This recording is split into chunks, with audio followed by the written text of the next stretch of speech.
O período do Segundo Templo foi uma época de mudanças e transformações significativas dentro da sociedade judaica. Uma das características mais marcantes desse período foi o surgimento de várias seitas religiosas. Esses grupos, embora minoritários, desempenharam um papel crucial na formação do cenário religioso e social da Judeia. O período do Segundo Templo não foi uma época de união para o povo judeu. Foi um período marcado por profundas divisões, tanto religiosas quanto políticas. O surgimento de seitas era um sintoma dessa fragmentação, um reflexo das diversas respostas aos desafios da época. Essas divisões foram agravadas por pressões externas, incluindo o domínio romano e a influência da cultura helenística. Apesar de suas diferenças, essas seitas compartilhavam uma herança comum e a crença em um único Deus. Elas se viam como verdadeiras herdeiras da aliança feita com Abraão. Suas divergências surgiam de suas interpretações da vontade de Deus e da melhor maneira de viver uma vida justa. Para compreendermos o surgimento das seitas no judaísmo do Segundo Templo, precisamos primeiro revisitar um período de profunda crise e convulsão, o exílio babilônico no século VI a.C. Esse evento traumático, que testemunhou a destruição do Primeiro Templo e a deportação das elites judaicas para a Babilônia, deixou uma marca indelével na identidade judaica. O exílio os forçou a confrontar questões fundamentais sobre seu relacionamento com Deus, sua terra e suas tradições. O retorno do exílio, no final do século VI a.C., apesar de ser um momento de grande alegria e renovação, também trouxe consigo novos desafios. A comunidade judaica que se restabeleceu em Jerusalém não era uma entidade monolítica. Ela era composta tanto por aqueles que haviam suportado o exílio, quanto por aqueles que haviam permanecido na Judéia, cada um com suas próprias experiências e perspectivas.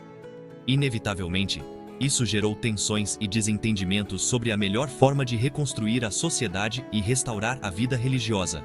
A Revolta dos Macabeus, uma luta heróica por liberdade religiosa e política, marcou profundamente o curso da história judaica. Ela levou ao estabelecimento da dinastia dos Asmoneus, um período de independência e expansão judaica que durou mais de um século. No entanto, a era asmoneana também foi marcada por conflitos internos e crescentes divisões sociais, fatores que contribuíram para o surgimento do sectarismo judaico. Os governantes asmoneus enfrentaram um dilema difícil.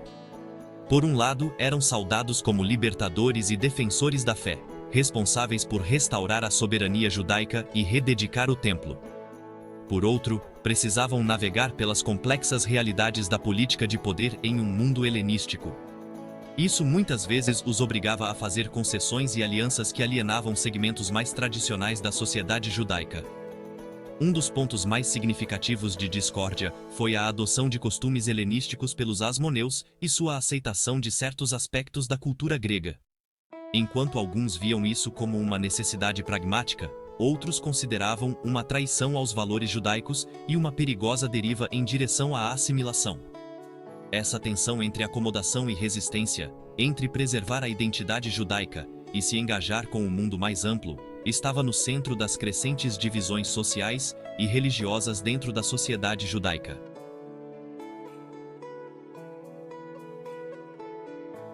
A era hasmoneana, embora inicialmente um período de esperança e renovação, acabou semeando as sementes de seu próprio declínio.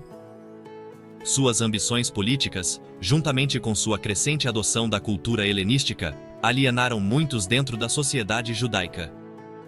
Essa sensação de desilusão, um sentimento de que os hasmoneanos haviam traído os ideais da revolta dos Macabeus, criou um terreno fértil para o surgimento de seitas. Essas seitas, cada uma com suas próprias crenças e práticas, ofereciam visões alternativas de identidade judaica e vida religiosa. Alguns, como os fariseus, buscavam reformar a sociedade judaica de dentro, enfatizando a adesão estrita à lei e a importância da tradição oral. Outros, como os essênios, desiludidos com a corrupção que percebiam tanto no templo quanto no mundo em geral, optaram por se retirar da sociedade dominante, formando suas próprias comunidades dedicadas à pureza ritual e renovação espiritual. A comunidade de Qumran, cujos escritos nos fornecem um vislumbre das crenças e práticas de uma dessas seitas, tinha uma visão particularmente sombria de seu tempo. Eles se viam vivendo em uma época de apostasia e corrupção, cercados por inimigos tanto dentro quanto fora da comunidade judaica. Seus escritos refletem um profundo sentimento de alienação e um anseio por uma figura messiânica que inauguraria uma nova era de retidão e favor divino. É importante lembrar que o sectarismo no judaísmo do Segundo Templo não era um fenômeno único. Em vez disso, ele abrangia um espectro de crenças e práticas. Compreender esse espectro é crucial para entender a diversidade e complexidade da vida religiosa judaica. No extremo mais moderado do espectro estavam grupos como os fariseus. Eles permaneciam engajados com a comunidade judaica como um todo. No outro extremo estavam os essênios e a comunidade de Qumran. Eles optaram por se retirar da sociedade judaica dominante. Esse espectro reflete as diversas respostas às convulsões sociais, políticas e religiosas do judaísmo do Segundo Templo. Imaginem a antiga Judéia como uma tapeçaria tecida com fios intrincados de crença e tradição. Vários grupos esticavam esses fios, criando padrões e fronteiras distintos. As seitas judaicas no período do Segundo Templo navegavam em seu cenário social. Elas delineavam fronteiras, separando-se daqueles que não se conformavam com suas interpretações. Estabeleciam fronteiras para proteger a santidade de suas crenças.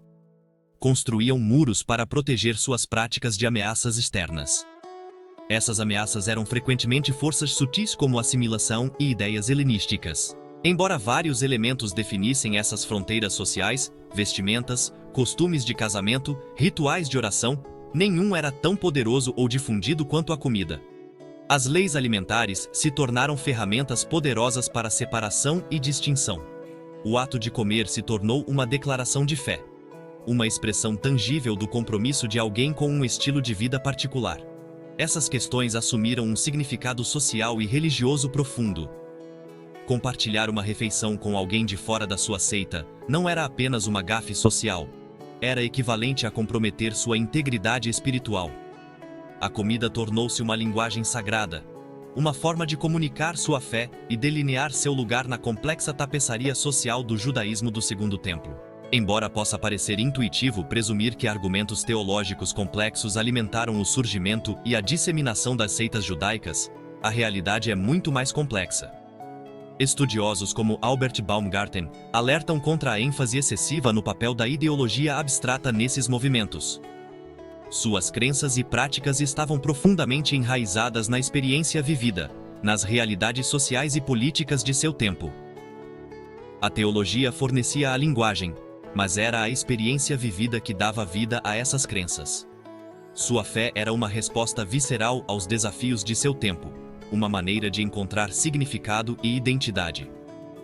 Os debates teológicos desempenharam um papel, mas estavam entrelaçados com as correntes sociais, políticas e culturais do judaísmo do Segundo Templo.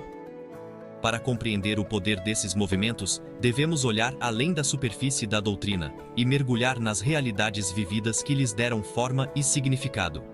Ao nos aprofundarmos no mundo das seitas judaicas durante o período do Segundo Templo, é crucial lembrar que esses grupos não eram entidades monolíticas com doutrinas rígidas e imutáveis. Em uma extremidade desse espectro estavam as seitas reformistas. Na outra extremidade do espectro estavam as seitas introversionistas, que adotaram uma abordagem mais separatista. É fundamental lembrar que esse espectro é uma ferramenta de compreensão, não uma categorização rígida. No entanto, entender esse espectro nos permite apreciar a diversidade de respostas dentro do judaísmo do Segundo Templo. Talvez a mais conhecida e influente das seitas reformistas fossem os fariseus. Acreditavam na importância da adesão estrita à Torá, tanto às suas leis escritas quanto às tradições orais. Viam-se como os verdadeiros intérpretes da vontade de Deus. Sua influência se estendia muito além de suas próprias fileiras. Eram ativos nas sinagogas, participavam de debates públicos e buscavam moldar as práticas religiosas dos judeus comuns. As sementes do sectarismo judaico, divisões dentro de uma fé compartilhada, surgiram muito antes do período do Segundo Templo. Imaginem a angústia de um povo arrancado de sua terra natal, seu templo sagrado reduzido a escombros. Esse trauma coletivo deixou uma marca indelével na psique judaica, forçando-os a confrontar questões fundamentais sobre seu relacionamento com Deus e sua identidade. O retorno do exílio marcou o início de uma nova era de debate interno. A comunidade judaica restabelecida em Jerusalém não era mais homogênea. Formada por aqueles que suportaram o exílio e os que permaneceram na Judéia, cada grupo carregava suas próprias experiências e interpretações. Essa diversidade lançou as bases para diferentes pontos de vista sobre a reconstrução da sociedade e vida religiosa. Uma questão controversa foi o casamento misto com povos vizinhos. Líderes como Esdras e Neemias se opuseram veementemente a tais uniões, vendo-as como uma ameaça à identidade religiosa e cultural. A ascensão do helenismo apresentava tanto oportunidades quanto ameaças. Alguns abraçaram aspectos da cultura helenística, enquanto outros temiam seu potencial de corroer tradições e diluir a fé. Essa tensão entre abraçar o novo e preservar o antigo se tornaria uma característica definidora da vida judaica. As seitas que surgiram desempenharam um papel crucial na formação do pensamento e identidade judaica. As ideias e práticas dessas seitas encontraram nova vida no judaísmo rabínico. Os fariseus, com sua ênfase no estudo da Torá, lançaram as bases para a lei rabínica. Seu legado pode ser visto na vibrante vida intelectual do Talmud. Os essênios, com seu foco na pureza ritual, influenciaram as correntes místicas e messiânicas. Seus escritos em Qumran continuam a intrigar e inspirar. Ao refletirmos sobre o legado do sectarismo judaico durante o período do Segundo Templo, é importante reconhecer as divisões e conflitos. As fronteiras rígidas entre esses grupos e a insistência na absoluta correção de suas próprias interpretações contribuíram para um clima de intolerância e desconfiança. A destruição do Segundo Templo, embora uma tragédia, pode ser vista como consequência dessas divisões internas. No entanto, sementes de renovação estavam sendo semeadas. O surgimento do judaísmo rabínico, com ênfase no estudo da Torá e na oração, permitiu que o judaísmo prosperasse na diáspora, evoluindo para a fé vibrante que conhecemos hoje. A história do sectarismo judaico é, em última análise, uma história de resiliência e adaptação.